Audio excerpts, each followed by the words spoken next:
Влезе ли Еулекс и во Македонија по апсењата на поранешни припадници на УЧК во Косово? Како што објавуваат дел од порталите на албански јазик, 4 возила на меѓународната мисија се упатиле кон Тетово.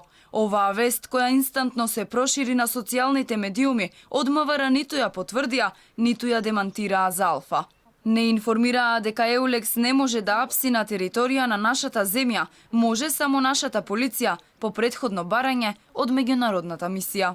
Еулекс нема юрисдикција да действува на територијата на нашата земја. По нејзино барање на територијата на Македонија може да апси само полицијата, а уапсените лица согласно меѓународните закони да бидат предадени на земјата или на службата која ги бара. Дали треба да се апсат лица од Македонија по барање на Еулекс, од МВР не препратија да се обратиме во таа институција. Претходно меѓународната мисија упадна во канцелариите на воени ветерани на УЧК во Косово, а го уапсија и поранешниот шеф на разузнавањето на безбедносните сили, кој бил првиот од 300 осомничени за воени злосторства за време на војната во Косово 1998 година. Во изминатите 2 недели во ветеранската организација 3 пати влегле маскирани лица, кои носеле досиеа од специјалниот суд од истрагите за лица осомничени за воени злосторства.